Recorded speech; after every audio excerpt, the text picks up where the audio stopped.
Alright, I'll read this article. Why not? Sounds fun. So, the arbiter of death in the 2020 Democratic primary has returned, folks. That is correct. Clyburn is at it again, and this seems like a decent article. He seems to be bucking against Biden, Manchin, and Sinema here, so let's read, let's find out the scoop. Top House Democrat Jim Clyburn. No way we'd let the filibuster deny voting rights? Ooh, no way.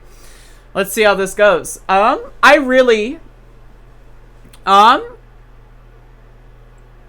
the filibuster, it only exists because of Jim Crow ideologies and laws, right? The Senate is a 51-vote Senate.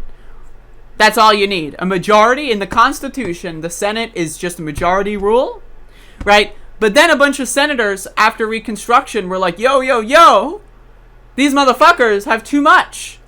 They've got, majority. They're got like, well, how do we find a way to prevent black people from voting? And they came up with the filibuster, right? And the filibuster has been used for decades and centuries to deny, specifically black people, the ability to vote.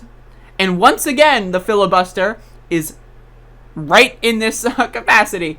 Not just with, obviously at this point, not allowing black people to vote, but they're trying to basically ban as many people as they can from voting in as many ways as they can. The Republicans in state legislatures want to ban all forms of mail-in voting. They want you to only be able to vote, like, between, like, fucking 2 and 2:30 p.m. on, like, they're really going hard at this shit.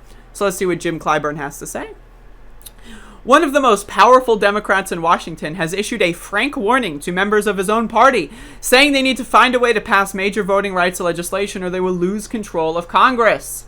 The comments from Jim Clyburn, the House Majority Whip, came days after the House of Representatives approved a sweeping voting rights bill that would enact some of the most dramatic expansions to the right to vote since the 1965 Voting Rights Act. Even though Democrats also control the U.S. Senate, the bill is unlikely to pass the chamber because of a procedural rule, the filibuster, that requires 60 votes to advance legislation.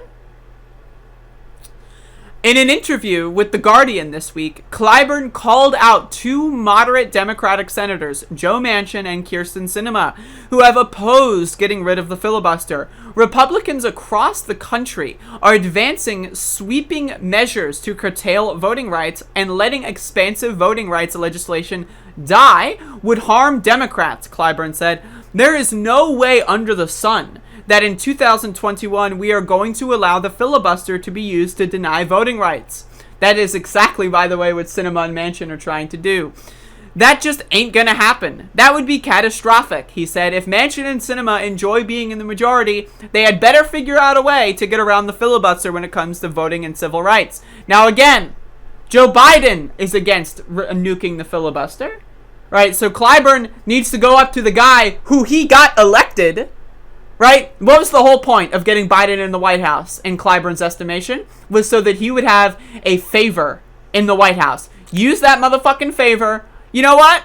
Bernie, all water under the bridge, buddy. Right? All water under the bridge. If you can get Biden to support nuking the filibuster, come on, Clyburn. Come on, man.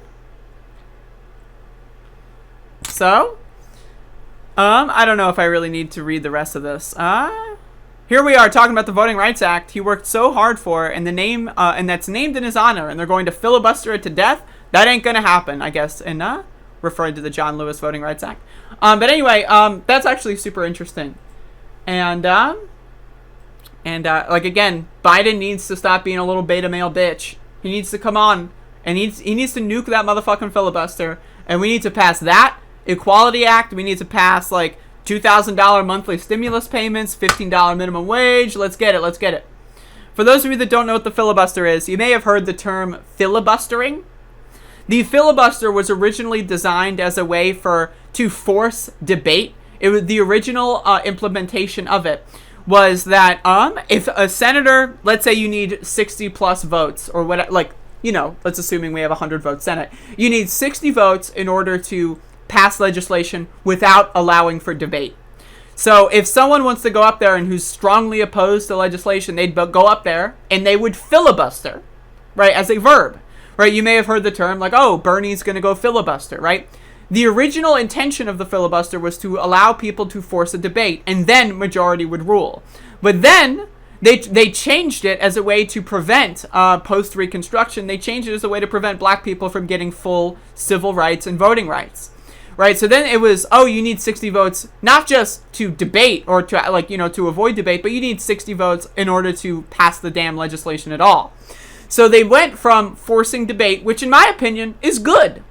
It's good to force debate. If someone wants to go up there and speak for 13 hours straight, let them. That shouldn't have any vote or whatever. That shouldn't carry any weight on whether or not the shit gets passed with majority rule. But then, right, the Republicans, right, the modern day Republicans, decided, we're just going to do away with that debate requirement. So all they need to do is say filibuster. Like, just send Chuck Schumer an email, yo, filibuster. And that's it. And then now, all of a sudden, the threshold has been raised to 60 votes. So, it's a ridiculous rule that needs to be overdone. Yeah, fuck the filibuster. All my homies hate the filibuster. I'm actually reading a book called Kill Switch about the filibuster. So, there you go.